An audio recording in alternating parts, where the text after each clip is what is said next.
मी अपक्ष म्हणून यापूर्वीही फॉर्म भरला आहे. आज दुसरा एक फॉर्म भरण्यासाठी या ठिकाणी आलो होतो. माझ्याकडे गणित आहे, त्यामुळे मला कुठलीही शंका वाटत नाही.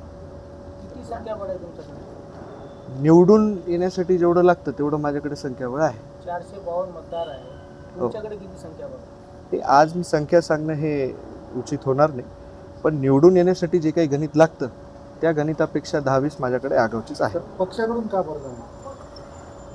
पक्षाकडून भरण्यासाठी माझ्याकडे तेवढं पक्षीय बळाबल नव्हतं. अपक्ष फॉर्म भरण्याच्या मागचा हेतू हा होता की काही गुप्त मतदान आहेत जे माझ्या संपर्कात आहेत आणि त्यांना सोयीचं होण्यासाठी हे सगळ्या गोष्टी केलेल्या आहेत. तुमच्यासमोर बलाढ्य पक्ष आहे, उमेदवार आहे आणि तुम्ही कसा गणित जोडता? हे बघा, संख्याबळ माझ्याकडे आहे. मी आजच प्रत्येक गोष्ट खुलासा नाही करू शकणार आहे, पण संख्याबळ माझ्याकडे आहे. त्यामुळे कितीही मोठं बळ असलं आणि काही असलं तरी मी त्या रिंगणामध्ये उभा आहे. बघूया. विजयाची किती निश्चिती?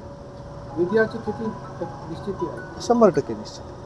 भारतीय जनता पार्टीचे उमेदवार जाहीर झाल्यानंतर भारतीय जनता पार्टीमध्ये मतभेद पाहायला मिळतात. त्यांच्यामध्ये फुसफुस चालू आहे.